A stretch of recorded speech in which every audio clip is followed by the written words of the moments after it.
Hello, hello. Welcome, Allison. We see you. Oh, you do see me? Yeah. Well, we don't see you, but I saw you come in the room. He's like, wait a I got my minute. camera on. Hello, everyone. While we're waiting, before we get started, go ahead and put your name, the agency you represent, and your email. We need your email if this is your first time participating.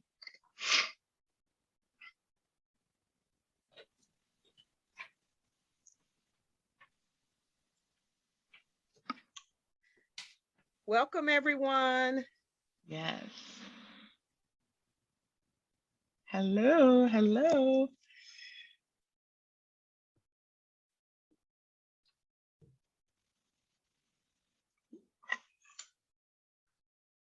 All right, Miss Davis is back.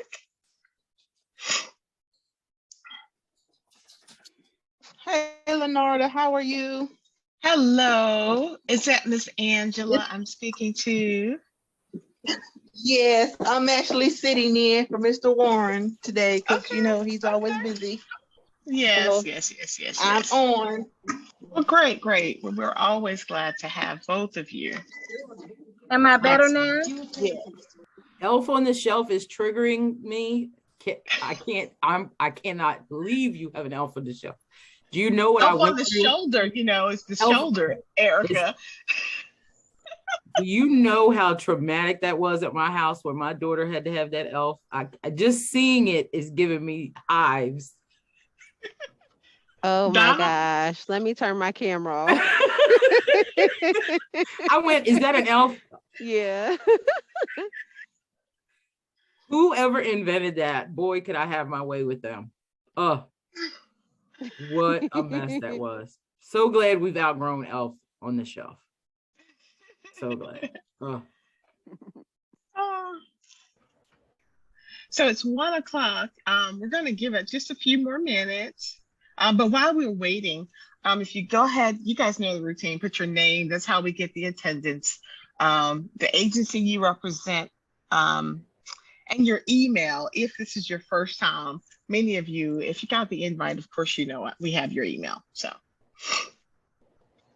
but that doesn't mean you may not want to share your email with someone else. So,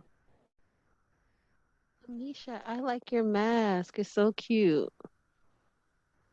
Oh my God. Thank you. I'm trying to let it match my.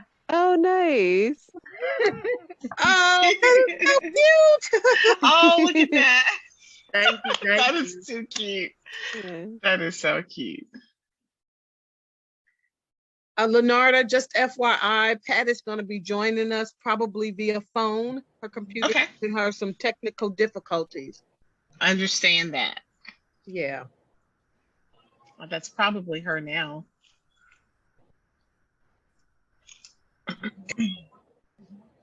While we're waiting, if everyone could put their name and agency in the chat, as Lenarda has so graciously reminded everyone, I appreciate that.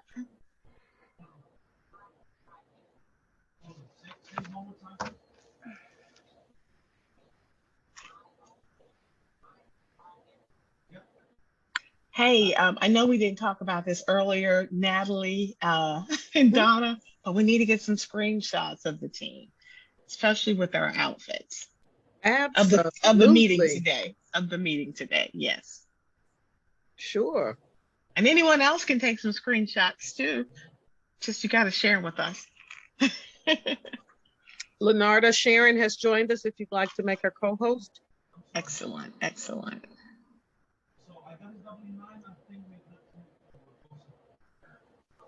you.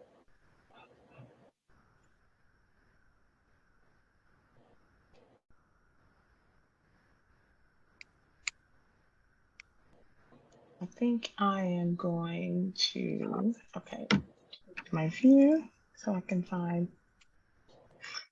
Hello, Summer and Harry, and I love seeing your faces. Good afternoon. You guys that are dressed up look amazing. I love it. Thank you. Thank you. We've had fun with it all week. I can't get my camera to turn on. Oh my goodness. Oh. I gotta And do Pat is something. having a hard time coming in. Okay. So she We'll says we just may have to start without her. okay. Okay. Well, it's the end of the year, Natalie. Do you mind flipping it, switching it up a bit, and you stand in for Pat? Absolutely. Not a Okay. problem. All Not right. a problem. I think she was going to start. Yes. Give it one more second, Lenarda. Okay. All right. I think she's joining us. Okay. Excellent. I will start by just reminding everyone that this meeting is being recorded. I think the system reminds us as we're coming in, which is really good, but just want to remind you that it is being recorded. And to let you know that we have a very special guest speaker today. Not only will Pat Sturdivant, our executive director, have a message for you, but we also have a message from our county manager, Mr. David Ellis. And so as they join us, it's the end of the year, so all kind of technical difficulty wants to squeeze in before 2021 gets out of here, but we're just not going to have it. We're not going to allow it to disrupt anything that we have planned for today. This has been a year of learning how to pivot. And if everybody on this call can agree to one thing, pivoting is what we have learned to master. And so we'll start this meeting simply by saying, we totally recognize that the things that we've accomplished this year have not been solo accomplishments, but for this network of service providers and individuals who are willing to surround themselves with resources and knowledge that can support our clients. There's nothing we could have done this year at all. As David Ellis joins us, I will say to you, we welcome you to this, our second annual holiday celebration, recognizing the work that you guys have done and how tirelessly you have worked this year, and letting you know that we really appreciate that. And we look forward to continued partnership. Donna, can you let me know if Mr. Ellis has joined us? I believe he has. He has. He has. Okay. So I will introduce to you now our wonderful leader, David Ellis. Good afternoon, everyone. Happy holidays to everyone. I hope you all are having a great day, and hopefully as we go into 2022, we will have something that looks a little normal. I'm ready to get back to normal and focus on some issues outside of COVID, but I hope everyone is safe, and I hope everyone is healthy, and I hope you, your family, and friends are doing well. I just want to take a few moments and thank you all for your commitment and of support for the local Reentry Council. I believe you guys are getting close to 70 members now, which is, oh my gosh, there's Vielka Marie Gabrielle. We are blessed to have her in the building. So, so I believe we have double the number of organizations and people here supporting this work. And I think that is incredible and is due to all of your work and support and getting the word out. The county's vision is to make sure that everyone has the opportunity to thrive in Wake County. That means everyone, not just certain groups of people. And we know we have some work to do, but we want to make sure that the role that you play with formerly incarcerated individuals, we want to make sure those folks are also able to thrive, not just survive, but to thrive in Wake County. We want to make sure that they have access to employment, stable housing, education, and training. And that's what we want for all of everyone who lives in Wake County. But I recognize that not everyone has that same access, and I'm committed to making sure that we put in place strategies that will assist those who don't have access right now. As you may or may not know, the Wake County Board of Commissioners has two priority goals directly related to reentry. One was to identify and implement potential criminal justice reforms through partnerships, including municipalities and law enforcement agencies, and explore and support the implementation of reentry strategies for residents exiting the criminal justice system, which includes Wake County investing over $2.75 million for the Wake Local Reentry Council to expand and support the efforts that are occurring. And so I want you all to know that, I'm sorry, I just noticed Verna Best was on the call. I mean, we have everyone here today. I am lucky to be a part of this call, so thank you. We are in a county with resources, and I am committed to making sure that we live up to providing access to all individuals in this county, and that includes formerly incarcerated individuals. And so I want to thank you all again for all the work that you do. Pat Sturdivant, I know you're on here somewhere. Thank you for everything you do. Leonardo, everyone on the call. I'm not sure if Chris Dillon is on here, but if Chris, I'd like to take a moment and introduce Chris Dillon, who's the senior assistant county manager of my office. And he's the lead for reentry and will be working closely with you to ensure the commitment that you hear coming from me is actually manifested in action. So thank you all. Happy holidays, and please keep doing what you're doing. Chris, are you available?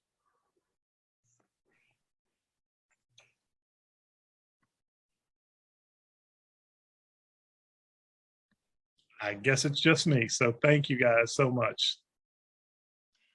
And thank you. I was gonna say thank you very much, David. I want to cut you off. No, any questions? I'm here. Hey, thank you, David. This is Pat. I've had Pat. some technology issues getting on, but I do want to just say, apologize to the group for being late, but to really thank David and the county manager's office for all the support and commitment that they made to this effort. So I just wanted to thank you personally in front of the group. Thank you, Pat. And I see Derek Bird on here. So this is a strong group here. So I am committed as we get back into the new year to getting by a meeting or two as my schedule permits, and hopefully being able to interact with you all in person. So thank you again. Thank you. And so we do have our Executive Director of Capital Area Workforce Development. She's on the call. She's Ms. Pat Sturdivant. We want to hear from you, Pat, so we're going to turn it over to you. We're just going to flip it up a bit today. Okay, thank you. Yeah, again, I'm on the phone, so sorry you can't see my face, but I'm on Zoom calls every day, and for some reason today it wants to act up. But anyway, good morning, good afternoon, everybody. And I'm sure somebody said by now, this is your last LRC meeting for the year. Even though many of you have been involved with the LRC for a lot of years, this is Capital Area's second full year of being the intermediary for the Local Reentry Council. So we consider that this was another great year for the council. You know, personally, I'm so proud of the work that you as a council and the reentry staff have done to kind of improve the structure of the council, develop your committees, fine tune your processes and more. You know, because our goal as the intermediary is to ensure that which I'm sure is yours as well, is to ensure that we have an effective reentry system that meets the need of our clients as well as our community. For us as a workforce board, the reason the LRC is so important, and I think David said this earlier, we believe that formerly incarcerated individuals, like every other citizen, should be able to find employment, have housing, take care of their families, and be active contributors of their community. And so we know the fact that you're on this council, that means you agree with this belief. So we are so appreciative for the work that you do every day. As a workforce board, we're always looking at how we can do things better. And I think we want to take that same position with the Local Reentry Council, is how can we're going to always be looking for continuous improvement for the council and for us as a support system for the council. So again, I'll end there and say just thank you. Thank you for the work that you do every day. And we really look forward to continuing to partner with you through the next year. Excellent. Thank you very much, Pat. David, I see Chris Dillon joined. Do we want to turn it back over? Yes, let me just introduce Chris Dillon. He's a senior assistant county manager in my office, and will be leading, will be the point person for my office on the reentry efforts. And so, Chris, you want to say a few words? Yes, I apologize. I was on the phone with the county commissioner, which no one takes more precedence than David Ellis, except for his bosses. Thank you. I'm really excited about the next year. We've got some great leadership with the county manager and with Pat Sturdivant leading these efforts. We've worked really well with the private sector and the Board of Commissioners about making this a priority for the board as well as the staff. I think it's going to be a very exciting year. We get a lot of calls in this office from other counties around the state and around the country about some of the innovative work that we're doing. So we're leading by example, and we want to continue that effort. So if there's anything I can do, please do not hesitate to reach out. And thank you again. Thank you. Thank you very much. All right. Well, we really appreciate our county leadership being here today. So just thank you all as well. Thank you, David and Chris, and definitely Pat Sturdivant. We really appreciate you. All right. Thank you all. Thank you, Anna. All right. So we're going to move on, and I'm going to share my screen.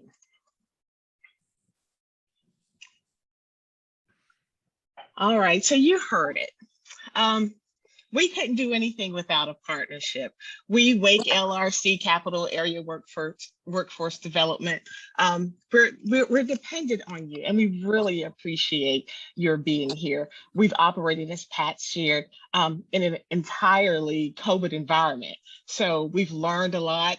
We have probably all honed and sharpened our technology skills, and still there's more to learn.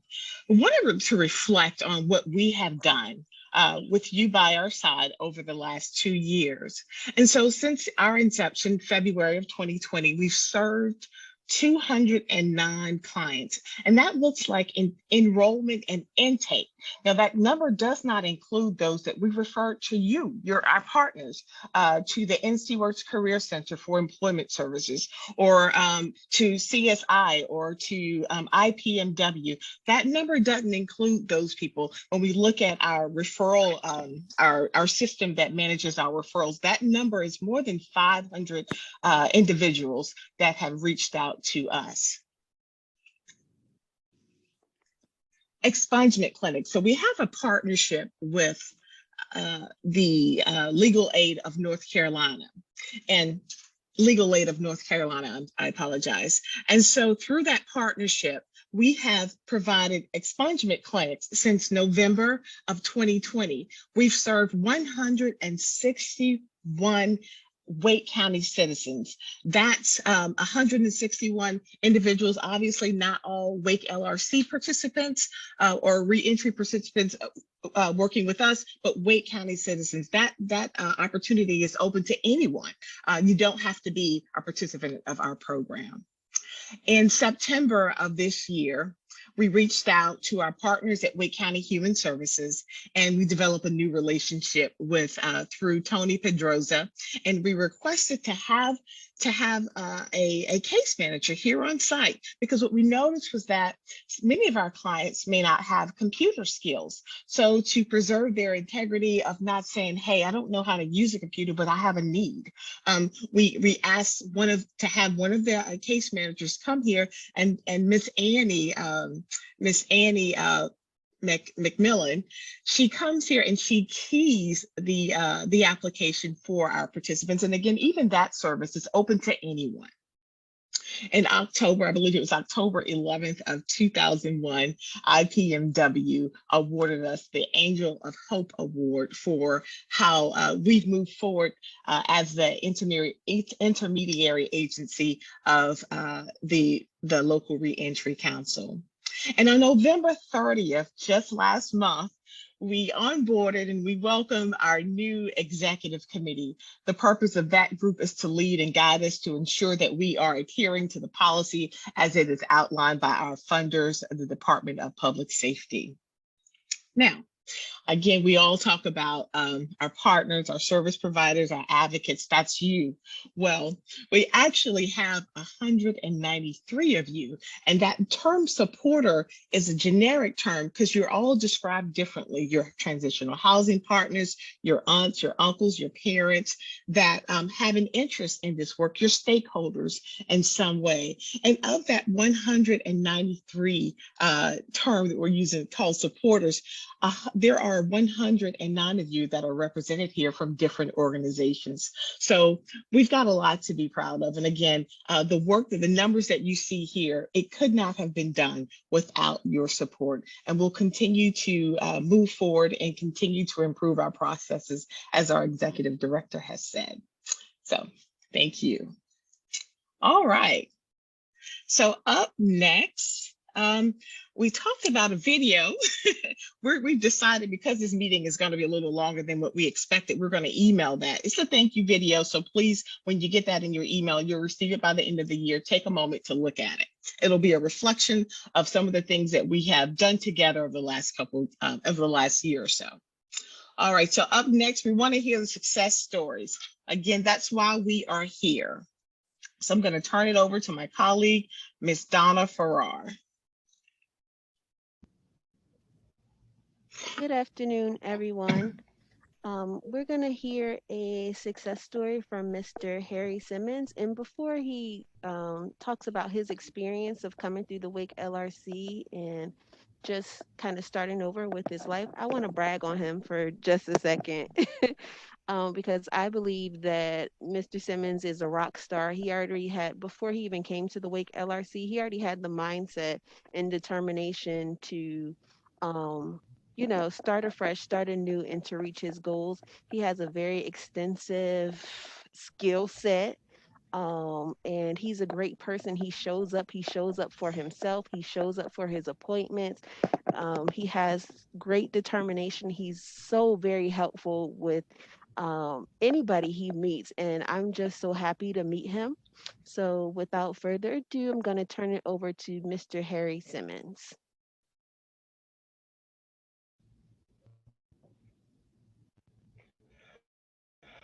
Hello there. Can everybody hear me? Because I'm hearing some of you. Yes, we hear you. We're going okay? All right. Okay, good. I left prison over a year and a half early, about 20 months ago, under a protocol extended limits of confinement. My nonviolent status, my age, and the COVID-19 containment challenge the Department of Public Safety is facing. The warden called me in and told me I had 40 minutes to pack, and I had a deadline. I was picked up by my friend and former UNC college roommate, and I drove me to his home. His wife, who I had known for 40 years, greeted me and told me I had a place to live for as long as needed. As it turned out, I was there over a year, much height of the pandemic. Later that day, back in April of 2020, I was in Rosario. See on my screen right now. My community services officer, or whatever it was that you called yourself then, also known as probation officer, who said she would help, and she has to this day. She filled my PO during my 9-month post-release supervision period. So I'm pleased to report that I have interacted with several interrelated organizations in my transition from incarceration to basic freedom. Over at ND Works Career Center, the suggestion of my probation officer to meet with Wake RC Anna Farrar, who explained the system to me and answered questions. She still does, including she answered questions. She also gave me things that would help me get around and to buy clothes and other items that I might use. And shortly after that first meeting, she led me around a corner of cubicles to Community Success Initiative, CSI, where I met their founder and boss, Dennis Gaddy, and soon thereafter acquired a CSI life coach named Chuck Galley. Chuck and I still meet twice a week, by the way, at Whole Foods on Wade Avenue, in case any of you want to stop by, and have become good friends. He helps me, I help him. It's a good match. Meanwhile, Donna also immediately started looking about me to the Senior Community Service Employment Program, CSEP, which, after waiting for a slot to open up, put me in their training program for mature adults who want to work. That is me.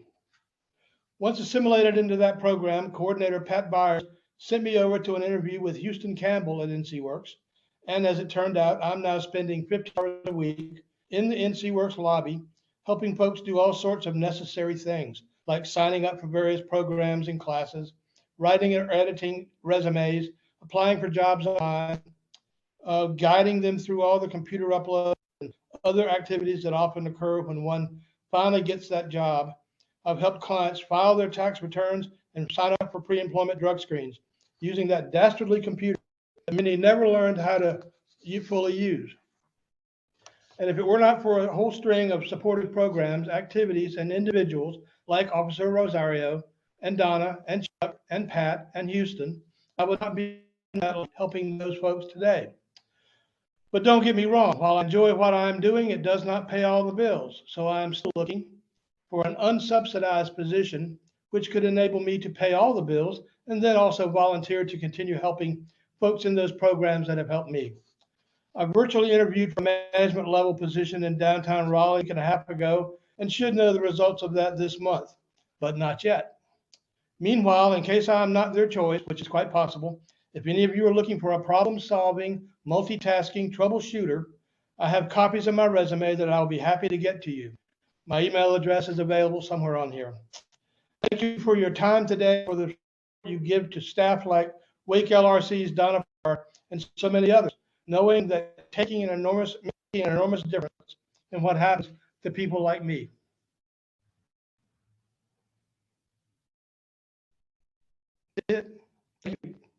Thank you so much. And keep moving forward. And thank you for just sharing your progress with us throughout the time that you've been released.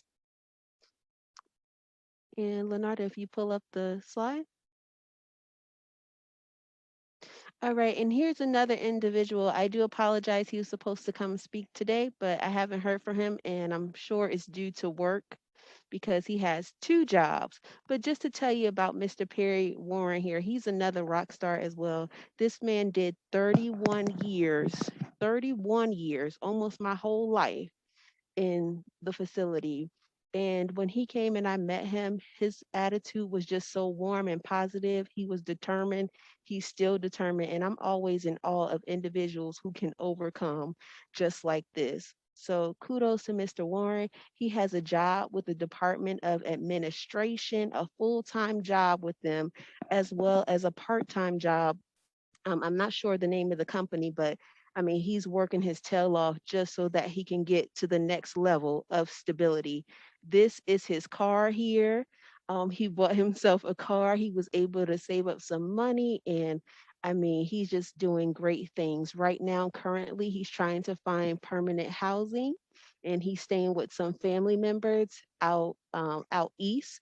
But I mean, this guy, he's awesome. And I'm so glad for all the people I meet. I mean, these are just 2 stories, but there's so many more men and women who are doing great things and breaking down the barriers and the odds that stand against them. And I'm so grateful for all of them. So I'm glad to be able to share these successes with you. And I'm sure you guys have some of your own. And thank you for your time.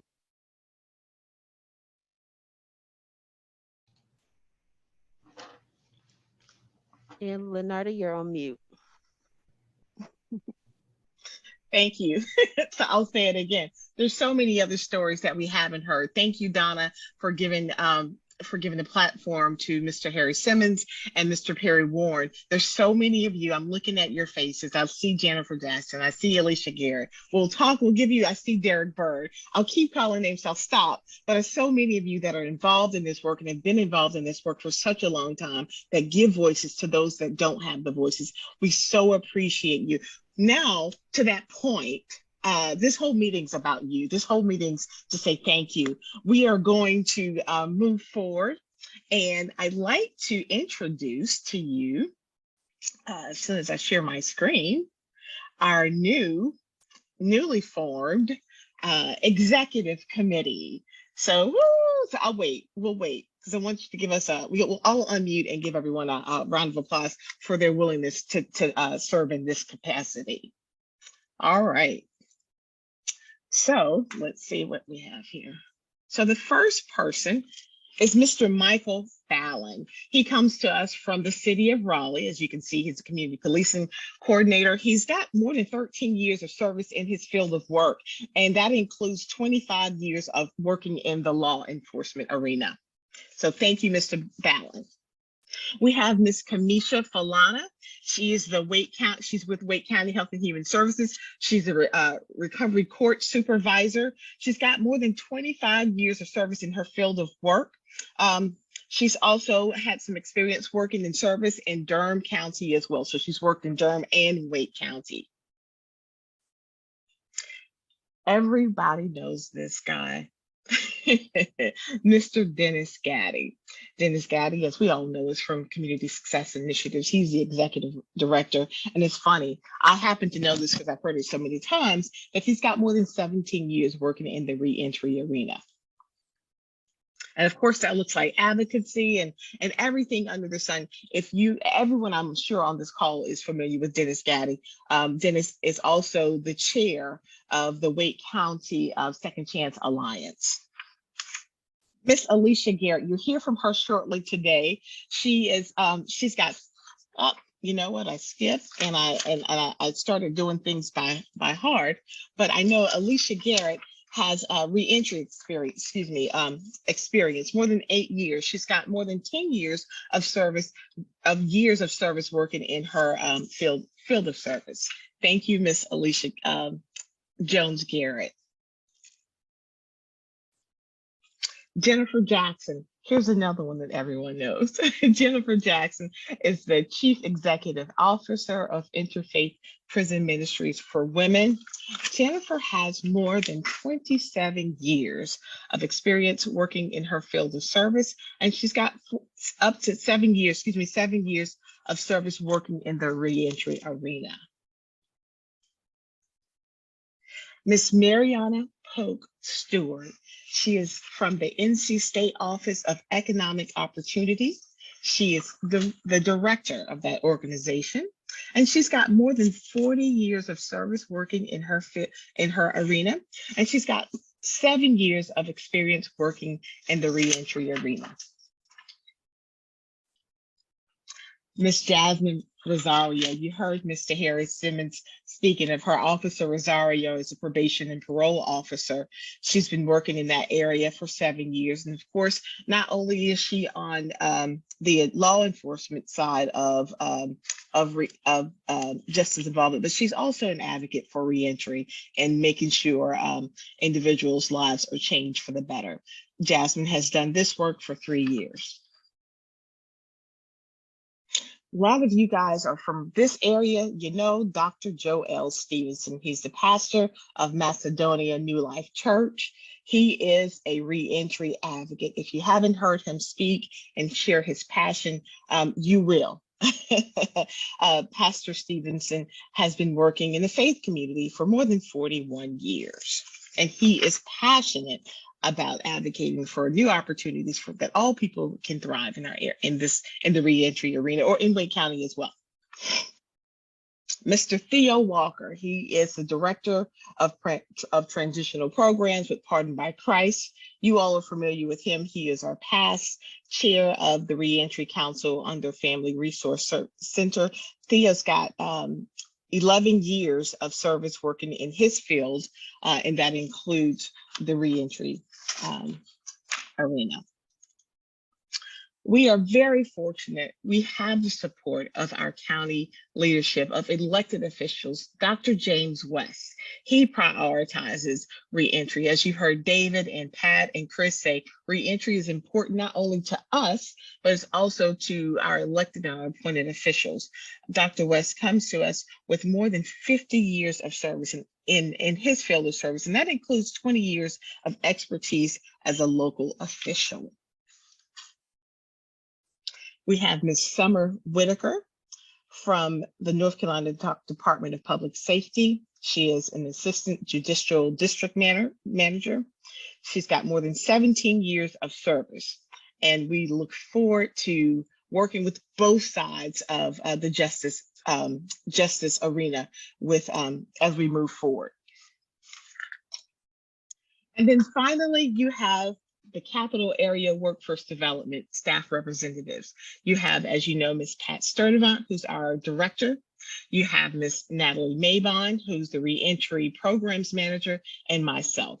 You're familiar with us. So with all of that, there's more than, that's not including us, there's more than 240 years of experience and wisdom that will be leading this reentry work. And we want to ask everyone to take a minute, unmute yourselves, and let's just give this team of volunteers, the 11 partners that have chosen to give their time. Let's give them a hand. Just take a moment, unmute yourself, and I want to hear that clap. Thank you very much. Thank you. You'll be hearing from them very soon in 2020. So, and they've already hit the ground running. They've got some work on bylaws to start doing, and so they will convene next year in January. So thank you to each and every one of you. So, of course, I'm going to repeat, I'm probably going to sound like a recorder. Pat talked about continuously improving our process. So we've learned a lot in 2 years. And one thing that we've learned as we brought on a new team, or actually two new leadership committees. We have the executive committee, and you'll hear more about our advisory committee in 2022. But what we've learned was that we're gonna modify our council meeting schedule. So what we've gone to is 4 times a year for the council meeting. So next time this team comes together, it will be in February. We'll always meet in April. As you know, April is reentry month, and then we'll always meet in December, but we've also added August in there as well. So we'll send this presentation out, so you'll have that, have these dates to mark your calendars in advance. So that's one of the changes that we'll move forward with. We won't be meeting every other Thursday every other month with the council meeting. It won't be that with the large council meeting. However, we will continue to meet every other month with the subcommittee meetings. Those are the work groups. That's where the work gets done. So again, we'll share this presentation in the email. You'll get the video and some other information by the end of the year. It's also noteworthy to see, you'll notice that the December and the November meeting dates are bumped up a week just due to the holidays. All right, well, you have heard enough from me, and I'm going to turn it over to our partner, Miss Alicia Garrett from the National Center of Institutions and Alternatives, the Hubert J. Holter Vocational Training Center. Alicia is a director there. You may remember last month, Donna Farrar, she introduced us to this program. When we learned more about what Ms. Garrett's team are doing over there, we went there, we celebrated, we were excited, and we asked us, hey, Alicia, can you share this information? You're doing a great job over there. And we know that it's really important that we help you get the word out so that more people can participate in your program. So without further ado, I am turning this over. And Alicia, if you like, actually, I'm making you co-host, but I do have your slides, and I will navigate them for you. Okay, great. Well, good afternoon, everyone. I'm glad to be on this call. I'm glad to see some of the faces I haven't seen in a long time and voices I haven't heard in a while. I'm moving around again, guys, but I'm with the National Center on Institutions and Alternatives, better known as NCIA, the Herbert J. Holter Vocational Training Center. So NCIA, next slide. NCIA is a nonprofit organization based out of Windsor Mills, Maryland. They've been around for a while. They've been around inception since pretty much about 45 years ago, providing services to not only just justice-involved individuals, but to individuals who have disabilities. They have done a lot of work out of Maryland. They have recently, over the last couple of years, decided to venture out. Next slide, venture out into creating vocational training centers. They started a fairly new, about 4 years ago in Baltimore, they started a vocational training center that they offered a lot of different vocations and really got invested in the reentry population by reaching out to the DAs and the judges and things like that. So they kind of like a diversionary program. So instead of going to jail, they had an option to go into the training center and get a certification, which would ultimately lead to employment. So that was about 4 years ago. They ventured out, they did so well, they decided that they were going to branch out and create other centers down the eastern side of the United States. So Charlotte was the next center that they decided to come to and create. So there's a location in Charlotte, and then they popped up in Raleigh and said, hey, we know you guys have the need here. We want to start a vocational training center in Raleigh. And then they ventured out to DC, and they also now have a location in Philadelphia. The populations served throughout all centers are your homeless and transition veterans, returning citizens, and then everybody that's receiving SNAP or FNS benefits. And so in April of 2021, Raleigh had their first, we did our first vocation, our first class here. We had a drone program here. And so that turned out really successfully. So to date, right now, NCIA, out of the 5 centers have served about 1,850, approximately 1,850, students. And out of those centers, 415 of those were North Carolinians. So we've done a lot of work here in North Carolina, helping individuals obtain those certifications and become self-sufficient. Next slide, please. So let's talk about these vocations. So the goal or the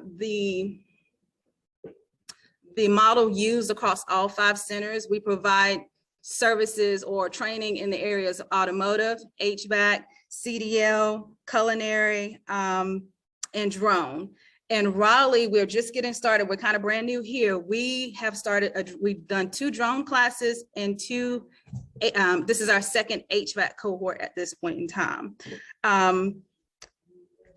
We're soon going to have a CDL program here and possibly culinary coming up really in the near future. But while we're here, what happens with our vocational training centers is that we have each training program is between 12 to 15 weeks, depending on the training program. All training programs end up, you will receive a industry recognized certification. And in our HVAC program, the students earn, not just get, they earn 4 certifications. Those 4 certifications are basically electrical, refrigerant and charger procedures, your universal 608s, and gas heating. For the drone program, the students work on becoming unmanned aerial systems pilots and becoming FAA certified drone pilots. So those are the 2 certifications we have right now.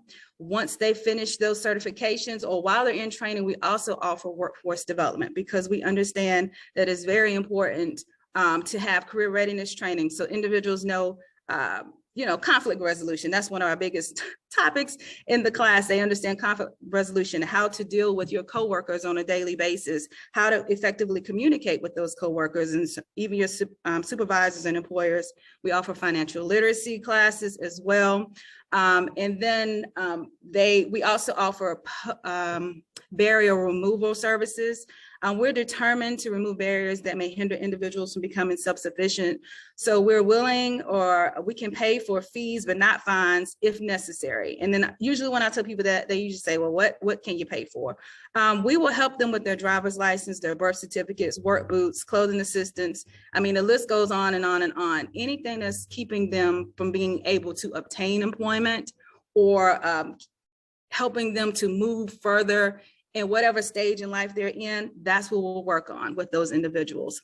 So once they finish the training and they've gotten their certifications, we don't just drop them off. What we do is we continue to work with those individuals. We have a job placement component. We have those individuals placed into employment, or we work with those individuals on placing them to an employment. At no less than $16 an hour is what we're asking for all employers that we're dealing with, because we understand that, especially in Wake County, the cost of living is high. So we want to make sure that we're not setting them up to still be in the same position they were when they came in to the doors, even if they didn't have a job. If you have a job or you have a career, as I like to tell our students, you're still going to need to make good money to be able to live here in Wake County. So we have strong employment partners here as well.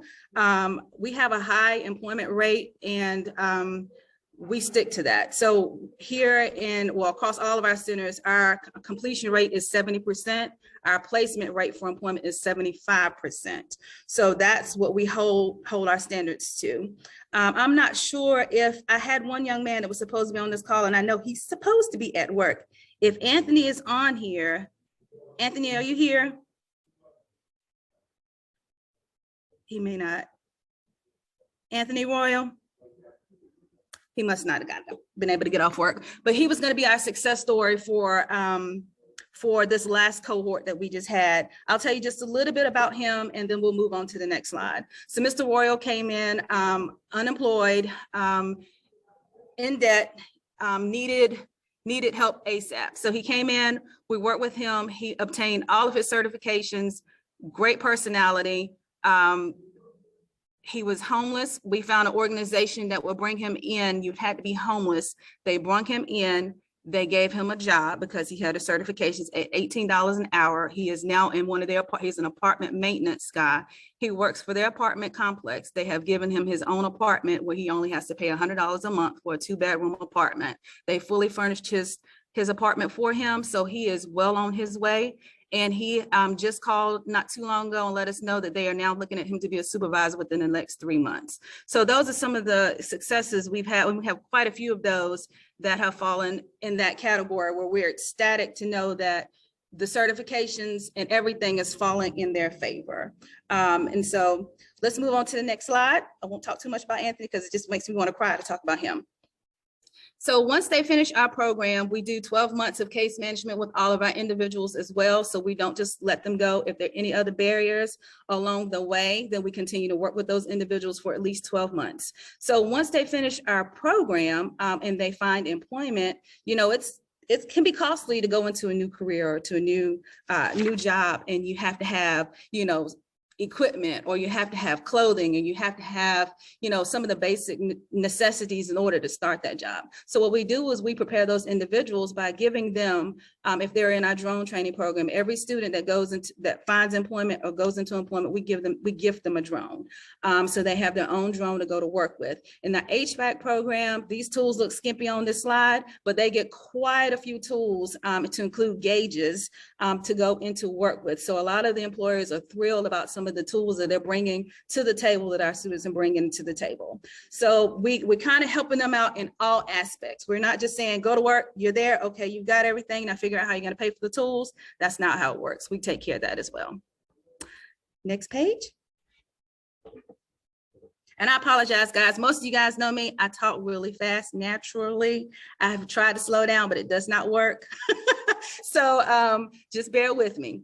So the eligibility for our program is fairly simple. Men and women over the age of 18 must be receiving FNS benefits. The only grant that we have right now is a DHHS grant, which requires all of our individuals to be receiving FNS benefits. So that is the only eligibility determination that we need. Well, that's the only thing we need to determine that they'll be eligible for our program. We don't, because we are a second chance organization, we do not discriminate against individuals who are coming into our programs. I will say, because I always get the question about sex offenders, how do we feel about them? I'm totally fine with a sex offender, but I also have to understand that where we're located at, we do have children that come into our parking lot. So it might not be a good fit right now until we find another location, but that is not a disqualification for this program. And I say that because that's usually the first thing people ask. So they come in, we do eligibility for FNS. We don't do that, but once they get that determined, I'll call DSS and they'll say, yes, they're receiving. We do the intake, they do the vocational training. We offer the Workforce Development Institute, and then we go through with follow-up. Next slide. So the referral process is really simple for us. I've been around the way for a lot of years, working with lots of different organizations and programs. And this program, I'll have to say, is one of the simplest programs you could use to get into. Like, there's not a lot of paperwork. You actually fill out one piece of paper. You contact us and say, hey, Johnny Smith is interested in your HVAC program. I said, okay, have Johnny call me. Fill out one sheet of paper on Johnny, verify he's receiving FNS benefits, and he's in the program. There is not a lot of jumping through hoops that we need. I don't need your social, I don't need your birth certificate, I don't need your whole life story. I just need a body that's willing to sit here and go through 15 weeks. And one of my students told me the other day, stop saying 15 weeks, Ms. Garrett. It's really just 60 days. When you look at it that way, 60 days to change a person's life. So they can call this number here, 919-244-3978. You can email me, or you can go to our website at vtc.ncianet.org. There's an online registration form. You submit that form and it comes directly to me. I'll give the individual call and we'll go from there. Whew. I said a lot, and I know you gave me 15 minutes. I probably got that done in like 6. Any questions?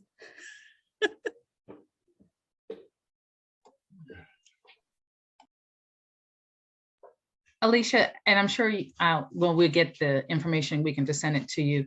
Yes. Is this something that you would possibly like to do or to include in the orientation when we're doing our mindset groups? But or if we can do you have an orientation? Let me say that. If you have an orientation or something that we could be referring individuals to attend. The orientation is actually the first day of class. So Awesome. They come in on the first day. We go through, all of the basics, expectations, how things work. And that's the first day of class. So we have open enrollment pretty much all day, every day. Even when classes begin, we hold enrollment out for the first 2 weeks, just because people will find out about it and then they're calling, and I don't want to have to wait for everybody for the next cohort to begin, because 15 weeks, they're gonna have to wait until we're done. But we run all of our programs at one time, so everything starts at the same time the next go round. Awesome, and I love how changing words and mindset, instead of saying 15 weeks, that 60 days does sound a lot different. It sounds totally different. And I never looked at it in that aspect, but a student said, hey, because we're only here Monday through Thursday, Monday through Thursday, that's 60 days instead of 15 weeks. 15 weeks, yeah, does make a difference. Congratulations. Thank you. And great work for Anthony. You're on mute, Lenarda.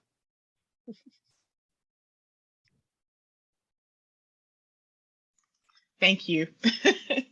Sorry about that. So if I haven't done this already, Alicia, I'd like to connect you with, I mispronounced her name earlier, with Annie McCullers, our FNS benefits case manager that works here in the NC Works Career Center, just so we can make that direct connection and just build that network as well. That'd be great. Yes. Alicia, did you also speak to your next cohort? I know you mentioned earlier that you only offer drone certifications during certain times of the year. Did you mention that as well? No, we have, we're not doing drone right now at this cohort, mainly because the winter time is coming and we're not, I don't want to put a drone outside and somebody gets stuck in a tree and then we're climbing up a tree in the ice. Or if it's snow and ice outside, I don't know how long our students want to stand outside and fly a drone. So we've put that on hold a little bit. We may pick it back up in March if we have enough interest in that. So that's what we're doing right now. So everything is really where the interest lies. And then, if we can find some funders, because we're turning away a lot of individuals who are not eligible for FNS benefits. And, because the drug charges, a lot of our guys and girls can't get FNS benefits, but they need the most help. So we are desperately looking for other, grant opportunities, funders to help us out at this time. I'll be honest with you, we are, because I've turned away about 47 people in the last 2 weeks that are trying to get into our HVAC program. And so it's disheartening that we can't serve those individuals who need it the most right now. And then of course, people are picking up the part-time jobs for seasonal, so that bumps them out for eligibility too, so. Okay, thank you very much. Alicia, I may have missed this. Are the classes virtual or in person? They're in person. So yeah, we have not stopped for COVID at any of our centers throughout the whole pandemic. With our drone program, it is a hybrid class, so it is virtual / in-person. We offer, or we give every student a tablet in our drone class, so there is no excuses as to why they can't, they can't be a part of the class, but we still have them in the physical building when that instructor is not here. So technically it is all in person. We are here with them. The instructor would be on the screen for the weeks that she's not here for drone, but we're still as a collective group together, still getting that education. But every other class is all in person, because most of that, the trades, is hands-on. There's transportation provided.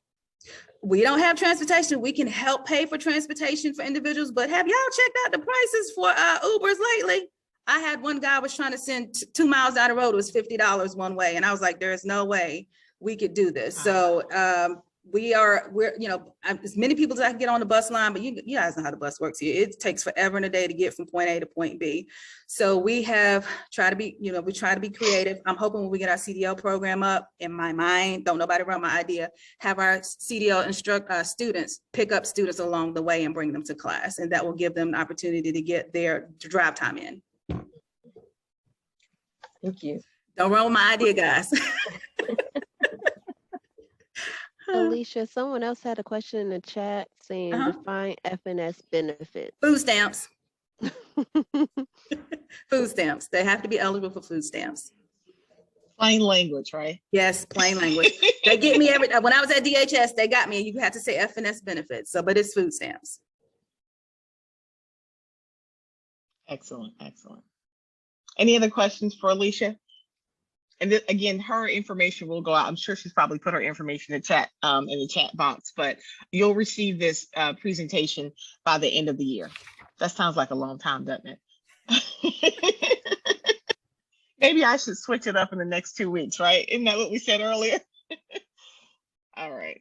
All right. Thank you very much, Alicia. So now we're going to turn it over. We're going to look forward. We're going to turn the page. We're turning over the leaf called 20 and 21. We're going to turn it over to 2022. And we're going to hear from our Capital Area Workforce Development Reentry Programs Director, Miss Natalie Mavon. Well, good afternoon. And Lenarda, thank you. I hope Pat is still on the call. You said director. That would be a promotion. Did you hear that, apologize. Pat? You can take it, Natalie. It's recorded. This meeting has been recorded. Trust me. But thank you for that. And I just echo the sentiments of Pat Sturdivant and David Ellis, along with Lenarda Williamson, that this has been a challenging year. But what has made it more than a success is this partnership network. And we thank you again for what you have done. But in order to know, what we want to do in the future, it is important to understand what we have done. So you've heard from Lenarda about the numbers that we've served. And you've heard some success stories from Donna Farrar, case manager, and directly from Mr. Harry Simmons. And we thank you for sharing your journey, Mr. Simmons. But I can't not point out the fact that we have one case manager, and that's Donna Farrar. When you see these numbers, I am always amazed at the fact that we have one case manager who has accomplished this. And I want to take this time to, in front of our network, and if I had a platform with a loudspeaker, say thank you, Donna, for the work that you have done and have continued to do. The passion and the dedication you have shown our participants has been life-changing. And I say that because I mean that. And I think what you heard clearly from Mr. Simmons is that it is evident in the work that she does. So Donna Farrar, we thank you for your passion and dedication. So what that leads me to is one of the most exciting looking forward ideas that we have, and realities actually. It started as an idea and a dream and a realization that this work was much larger than one case manager, a coordinator, and a program manager. And so from the work that they have done, the county commissioners we have worked closely with the Public Safety Committee to share the work of this small team and the need for Wake County residents to have continued support around reentry. And as Pat said earlier, we certainly appreciate the fact that we have a county manager and team of county commissioners that stand boldly behind the support that they are willing to give to returning citizens here in Wake County. So for that, I thank you for your leadership, David Ellis, and for the county commissioners and the work and commitment that they have provided. They've shown up through funding, and with funding, we can do the work. And so we are able and exciting to say that we have 2 positions that have most recently posted with the Wake County HR department, and that is to add additional staff. We will have the addition of a case manager who will work specifically with the detention center population. That's men and women who are transitioning out of Wake County detention and into our Wake County communities so that we can help them with the transition support that's needed. It's an expansion of what we've already been doing with the LRC. But this gives us an opportunity to go inside the detention center and partner with the leadership that exists there so that there is a continuum of care and individuals have someone who can help them navigate the systems that they will face after release. So we'll have a case manager who works with the detention center. That individual will also support referrals from community probation and parole. And we will also add a behavioral health specialist. That position is really key. He or she will support men and women returning from the detention center, but also from our prison system that have diagnosed behavioral health challenges as well as substance use disorders, so that they have someone who can help them navigate the system, make sure that they're keeping those appointments, make sure that there's a check for med compliance, and connecting them with the resources that are in the community post-release. That is a gap that has been long identified, and we knew that we wanted to help fill that gap. And thanks in part to the commitment of our county commissioners, we're now able to address that need. We will continue to look to you all, our partnership network, to engage that additional support that our increased population will need. This funding will allow us to not only build capacity through adding staff positions, but it allows us to diversify the services that we're offering. We will still reach out to our behavioral health and mental health specialists, those people who are trained to provide the treatment services. We will not be providing treatment. We will provide the system navigation and case management that is an extension of the services that you guys will be providing. But it gives you someone else that can help provide the support network that our participants need. They need extra because this is a new environment that they're returning to with new barriers that need help to kick them down. And so we're just reinforcing the support that they need in order to achieve self-sufficiency. In this first year, we will also add a resource specialist who will bring on expertise in helping us look at the housing challenges that we have, as well as other resources that we need, and add this peer support network that we need. It is so important that our participants have someone who understands the challenges, understands the barriers, understands the desire to give up. Your support network may be there because they love our participants, but they don't always understand what our participants face along the reentry journey. There are demands from probation. There are demands from the family that missed them while they were gone. Some who are parents who have demands for stepping up as parents. So we have to connect them with partners who will help shore them up on all those sides. So the IPMWs and the CSIs and all of the individual providers who are here, Recovery Court, and Alicia and her program through training, NC Works Career Center who can help. Also the Family Resource Center South Atlantic who has parenting and fathering programs, and Fathers Forever, all of our transitional housing partners, everyone who's represented on this call. Our forward look is a total engagement of the resources that you have to offer.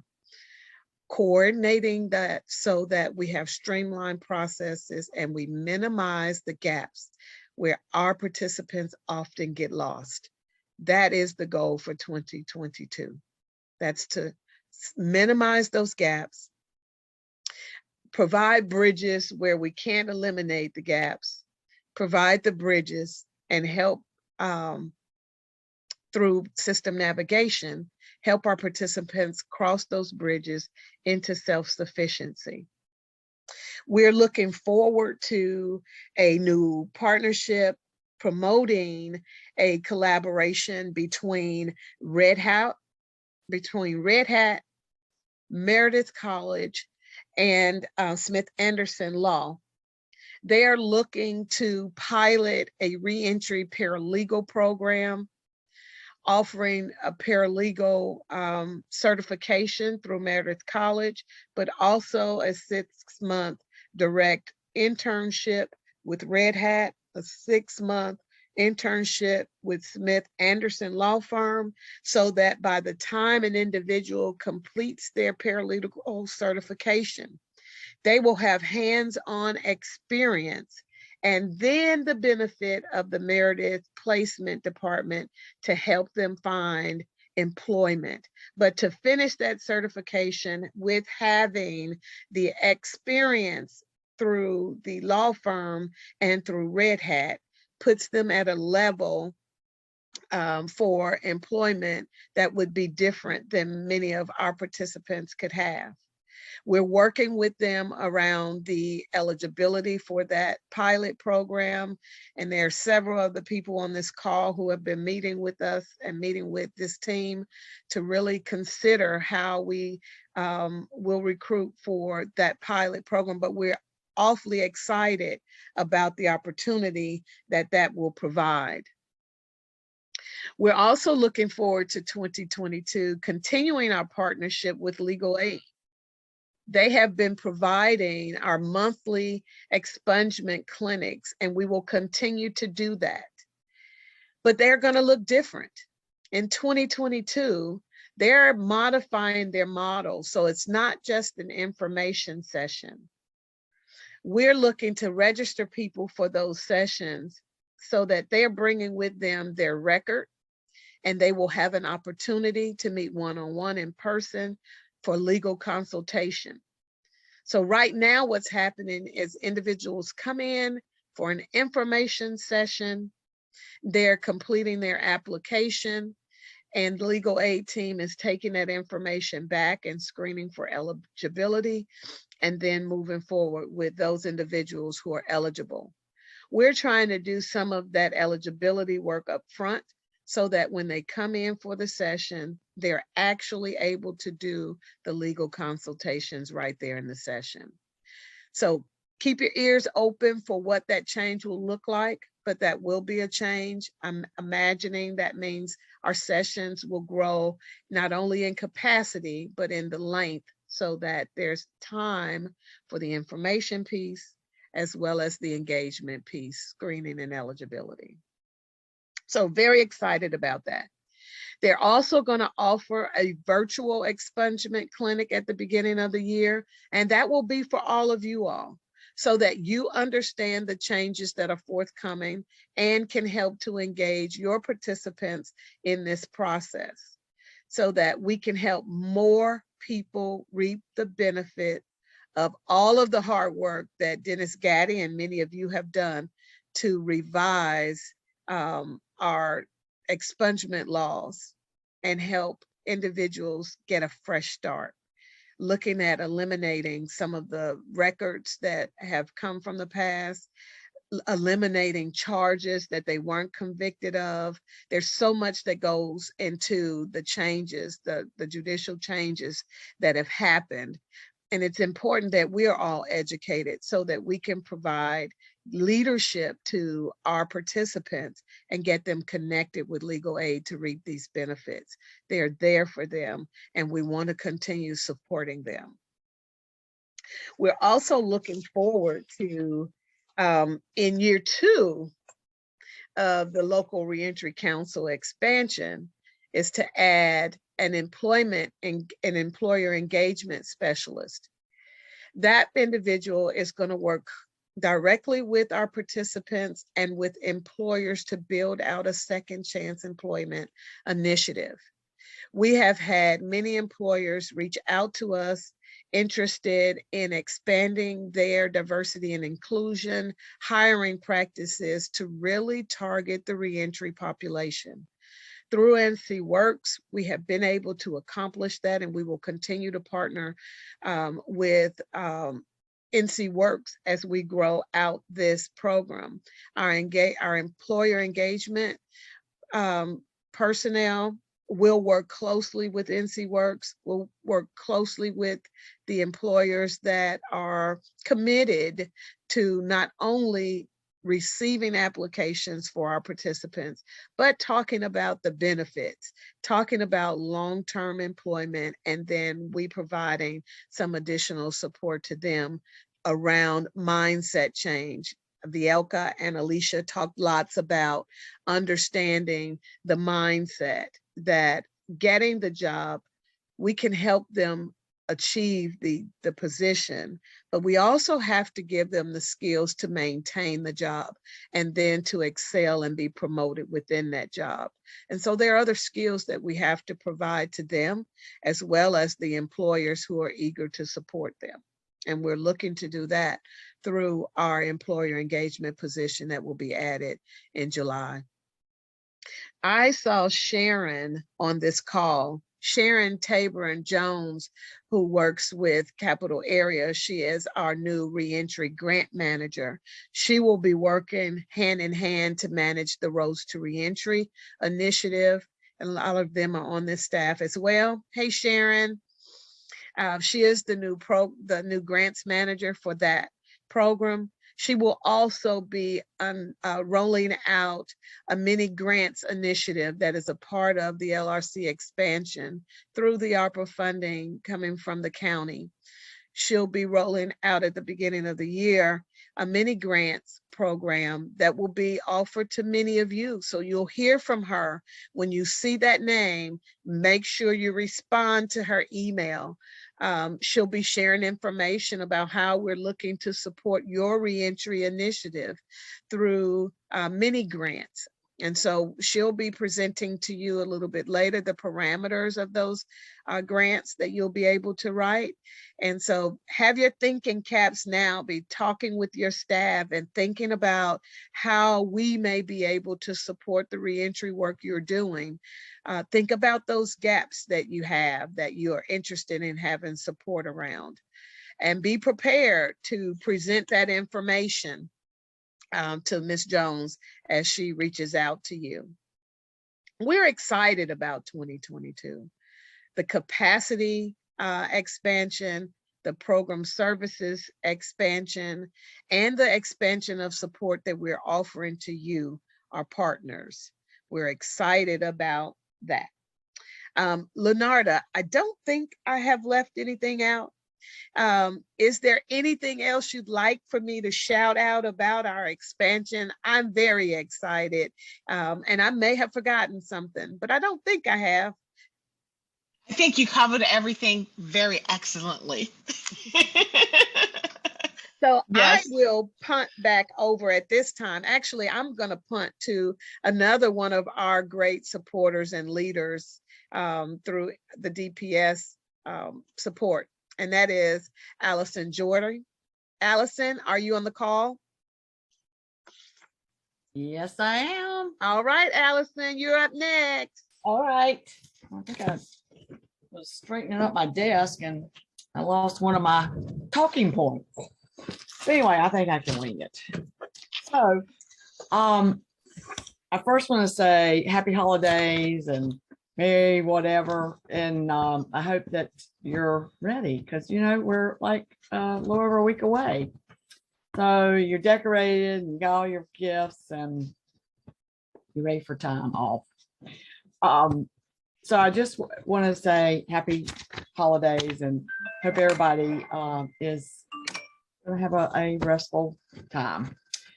I was on a staff meeting this morning with Nicole Sullivan, who is she's up in leadership under Tim Moose with our department. And you may have seen the legislation about name changing or our group being taken out of the big DPS, which has so many agencies underneath it, including the Highway Patrol. So we have now been taken out, community corrections, prisons, reentry, but it's not going to happen immediately. Nothing does in state government. And I can say that because I have mega years with state government. But they have formed a committee and they are working on it. How it will happen, how the movement will occur, because all of this will not take effect until next year. Actually, it'll be a lot more will be announced, but probably next December or next January, where it will be officially funded and officially completed. But it appears right now that we will be community supervision and reentry. And that's how important reentry is to community supervision. And as you know, most of the people we work with are in the community. The population from probation and parole is a lot larger than what's actually in the prison, even though I know y'all are there to serve any and everybody. So it's the names could change, but that's probably what we will be named. So you're hearing it here first. Also had a call yesterday with a new, I know we've been teasing y'all with a new case management system. We did get to see some of it and work through it a little bit yesterday because we sent some to-dos to them 3 weeks ago and their computer people are still building it for us. I'm hoping that will happen after the first of the year. We've still got some fine tuning to do, and not to say it's not gonna be fine tuning after we get it, but there'll be licenses for your staff to be able to get into the system. It will be very, I hope very easy, certainly as a case manager, to manage your population, submit some reports to us. And it's even supposed to have reimbursement in it. So the dream is this will be a one system and everybody across the state will be able to work from that.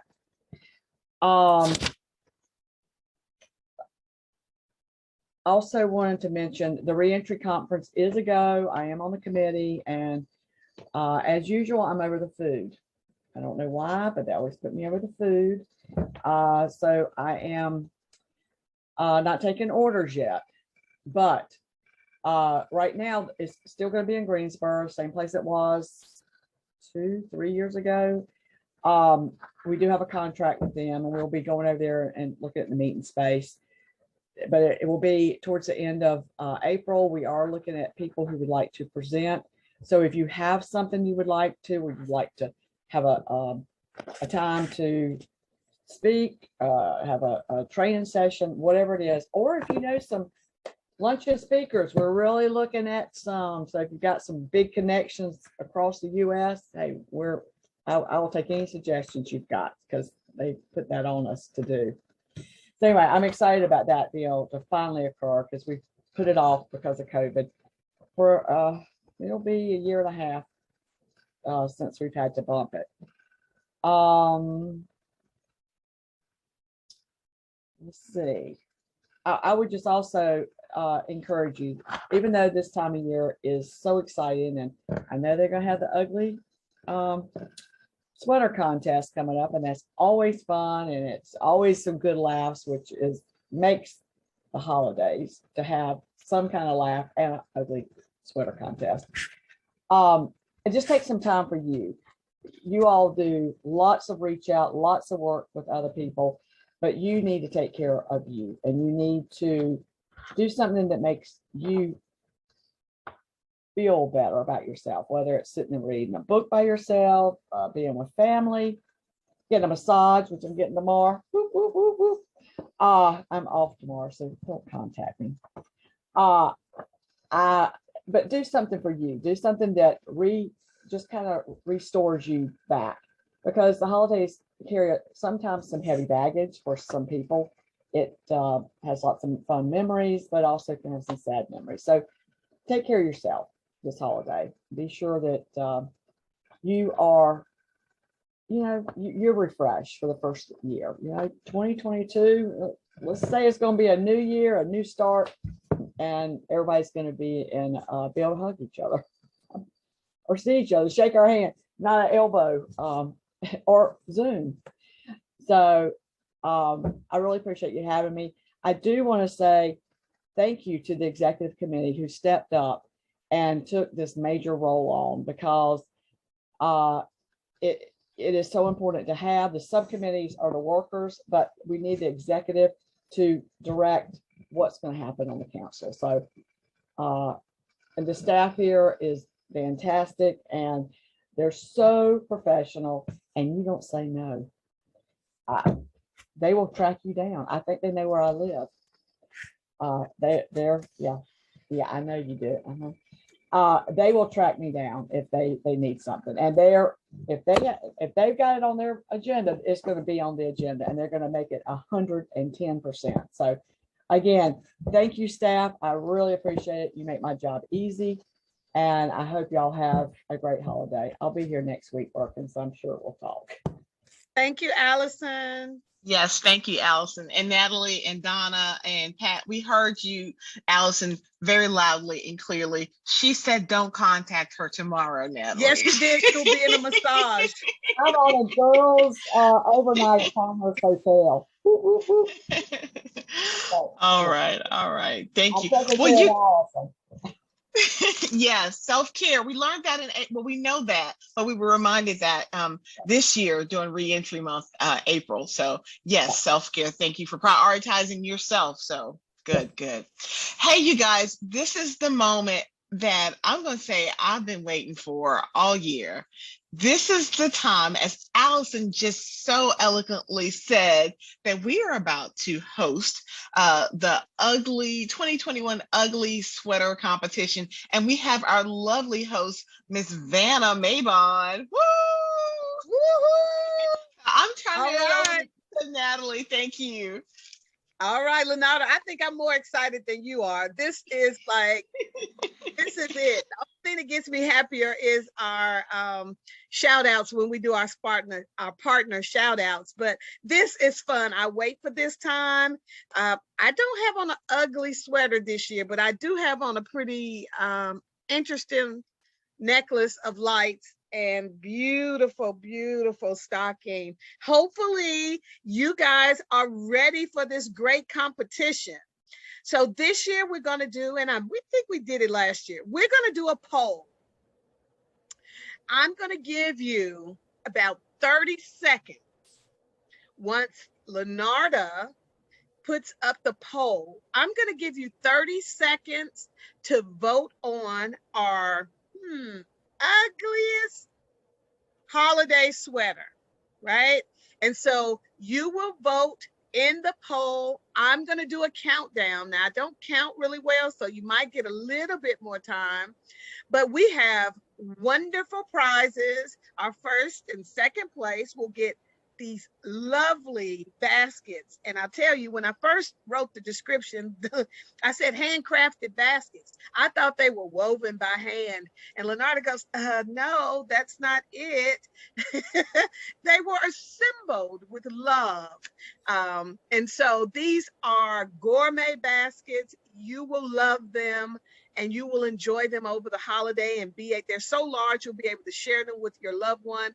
For those of you who did not decide to compete, you will most definitely miss out. I'm so sorry you didn't think about it this year. These are great prizes. We even have some follow-up prizes for all of the people who participated. So, Lenarda, do you want me to give the names, or do you want to just show? Yes, let's, Nellie, you want everyone to pull their cameras off. So Yes, as you said I'm going to last have year, everyone who is not competing to tell, look at Bielka sweater. If you are competing, those are the only cameras that should be on. I'm not competing, so don't vote my dress. So I'm going to turn my camera off so y'all don't get in trouble. So yes. only the sweaters, only the so you guys are gonna have to do something special to show us these sweaters. Do you want to give them the okay, yes, do your twirl, Sharon. Yes, Okay, Nellie, do you want to let everyone say something about what they're wearing? Do you want to do that? Okay. If you are in the competition, I'm going to call you out if your camera's on. I want you to model your sweater and tell us who you're wearing. I'm going to start here at the top of my screen.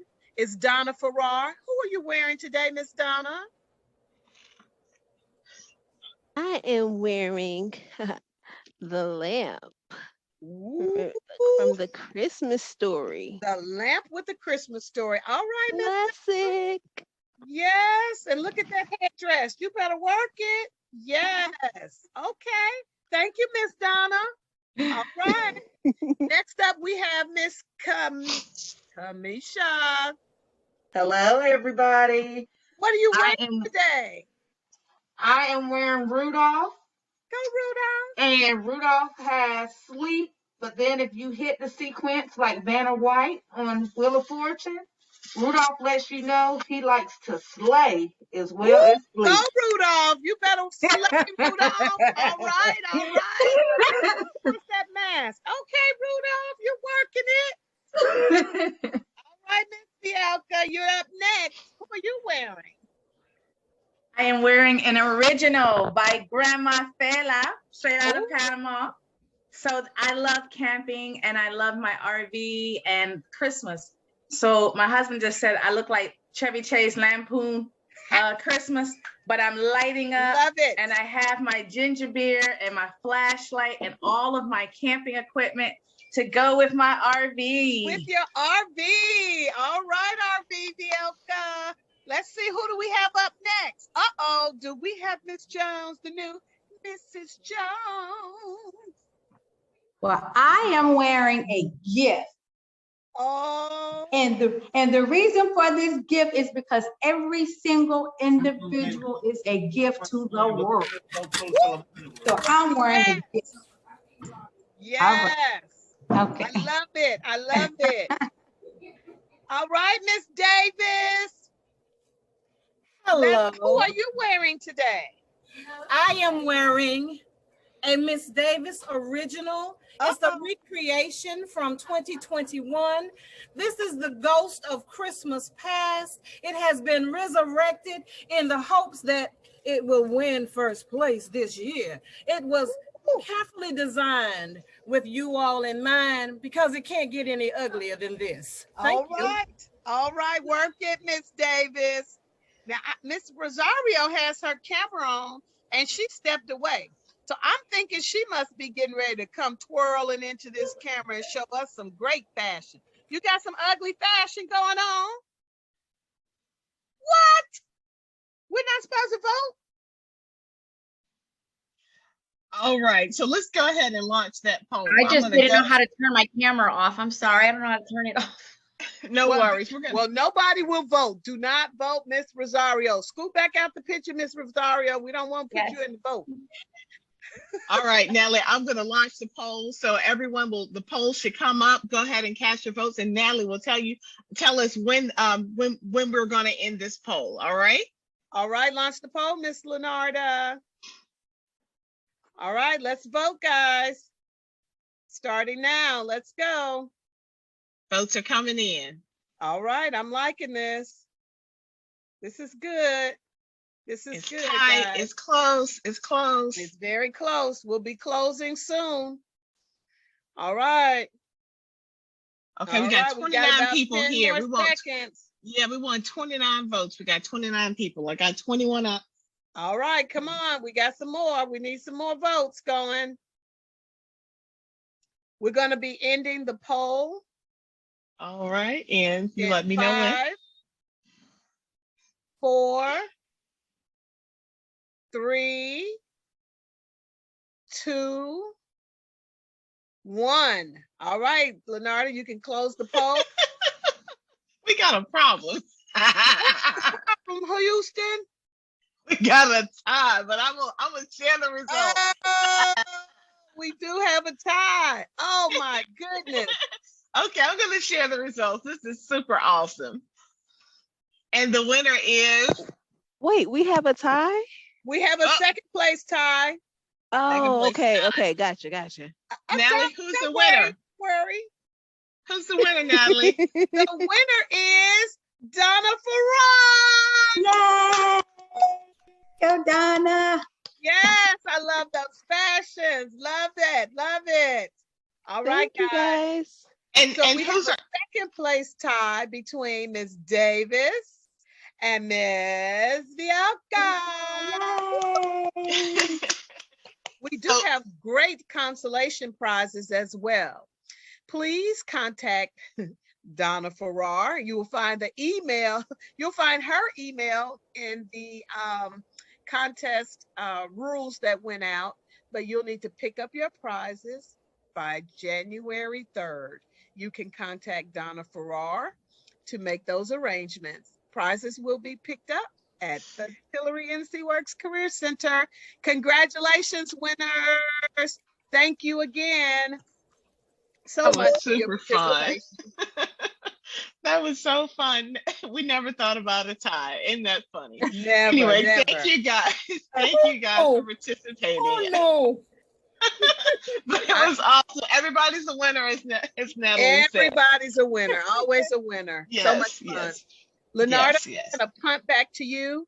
And I will say to everyone, I am in another meeting, so I'm going to jump off. But I just want to say happy holidays. And in the words of Lenarda, merry everything or anything. Thank you for working with us. We appreciate your dedication and service. Thank you, Natalie. And thank you all. Congratulations to everyone. Congratulations, Donna, Vielka, and Ms. Pamalia. We look forward to seeing you all before the 31st to pick up. Well, Donna, I'll see you in a few seconds to pick up your gift. All right. So now is the time that we're going to move towards announcements. I want you to unmute yourself so that you can speak and share anything that you've got going on. Again, this is about a network, so we need to know what you're doing so that we can be more present, so we can be there, our partners can be there, and whether we're there or send our participants to you. So please take a moment and go ahead and unmic and let us know what you got going on. Unmute, not unmic. Hey guys, how are you? It's Bielka Maria with Wake County. As we were talking about the Mindset Life Coaching, we will have another cohort coming up in January. I will make sure that it's the last Tuesday, I believe it's the 25th of January is the orientation. And this is for everyone to come. So sometimes when we want to refer some of our clients, our participants, our family members, whoever, for Mindset Life Coaching, sometimes it helps when you come to the orientation yourself, so you can get an understanding of exactly what life coaching is and what it is not. So we will make sure to get that information out to Lenarda so we can share that with you. One quick note, I will send to Lenarda this afternoon so we can get out. As we know, there are many food distributions going on for the holidays. There will be 2 very large events this weekend. One will be in the Eastern region at Todd's Farm, and that will be food distribution as well as toy giveaway. Then here in Raleigh I just dropped the name, Lions Park, and I'll double check. Well, I believe it's Lions Park. KCSSU along with K97.5, Big Daddy Kane, and many other great guests will be there, and that will be a food distribution. They will have information on vaccines as well as a toy drive. So we want to get that information out to our families because we know food, as we know, it's not just a shortage, but also the inflation of the cost. So we're seeing the lines grow at our food distribution. Leonardo and I have a distribution the second Saturday of every month at Gethsemane Church. And we did 248 family households this past weekend. So we know that the needs are out there. One last plug, two last plugs very quickly. If we still have families who have children, now these items are not free. This is the Pride for Parents Christmas store, but these are items that are marked 50 to 75% off. An example is a bicycle for $25. All are brand new. We still have opportunities for individuals to shop this Friday and Saturday. We have a location in Wendell for our Eastern Regional team. We have 2 in Raleigh and 1 in Cary. So there's our opportunities. All you have to do is send me a quick email and we'll get in touch with Leonardo. She will be able to reach me and we can get referrals for your families. Again, it is not free. However, at the prices, this is what we want to do is help our families to build human capital and become self-sufficient. By doing so, Pride for Parents is a great way to do it. And last but not least, for those that needed information regarding the bed referrals for children, these referrals, and I got a couple of partners on has hit me up already. These beds are through Green Chair. They are for children ages 18 and under. They are free. We have a campaign going on right now through our SEV and our Pride for Parents stores. So anyone who needs to get connected, please contact me. Green Chair is doing an amazing job trying to get them all out before Christmas. Thank you, guys. Thank you. Vioka, would you go ahead? You probably did it earlier, but would you make it a point and go ahead and share your email again in the chat box? Yeah, just for, because you shared a lot of good stuff. I heard Todd's Farms in the Eastern region will do a food distribution this weekend. Lions Park has a large, and you said food and toys at these 2 events. Pride for Parents, if anyone, if we have families that need to shop there, they should contact you. And then even with the Green Chair with the beds for children 18 and under. Thank you. This is exactly the information we should be exchanging because this is how we get it out to the community. Anyone else have anything to share? I do real quick. It's in the line of food distribution as well. So Wilson Temple, which is right on Oberlin Road, they're doing a large distribution of food that includes ham. So if people want to cook that for the holidays, it'll be this Saturday from 11 a.m. to 1 p.m. And then also at Victory Tabernacle, they're giving away 40 turkeys, but individuals just need to call before they come for that. And I can send an email as well. Oh, Wilson Temple, Bielka. Yes, I'm sorry. I don't know where table came. I was hungry. Sorry. Thank you. Thank you both. All right. Anyone else have something to share? All right, just a quick reminder. I just like to keep getting it out. If you got someone that needs to apply for food stamps, send them to the NC Works Career Center on Thursdays from 9 to 1. We're here off Capitol Boulevard. You see the address there. It's so much easier, like I said, than going to Swinburne or any other site. It's not over the shoulder support. It's an interview where Annie McCullers is actually keying the application before you leave. You know if you're approved or not. You reduce the risk of getting all tangled up in a disqualification for misunderstanding something. So send your folk here. And then, like I said, we're going to connect Annie and Alicia Garrett to make sure that partnership is working as well. So once a person applies for the food stamp benefits, then they can also go over and see if they're interested in the programming that Miss Alicia Garrett is offering over at the Hubert Holter Vocational Center. All right. So next, just keep in mind that we're hiring. So you'll get this again. You'll get these. I said by the end of the year, but we'll send these presentations much sooner because I believe Natalie said that the reentry positions that we have available, they do close on the last day of the year. So if you know folk, go to Wake County's website. I think it's wakegov.com, and then I go to the human resource department and then the careers. There may be a simpler way, but that's the way I know to go. The next expungement clinic is January 6th. Next month, 2022, since we did not have a subcommittee meeting in November, we will be meeting January 27th. The next council meeting is in February the 24th. And if you've missed any of our council meetings or want to see this again, want to see our winners of the ugliest holiday sweater competition, check us out on our YouTube page. Just type in Wake Local Reentry Council. Everyone, please enjoy a safe and festive holiday season. Again, we can't thank you enough. We appreciate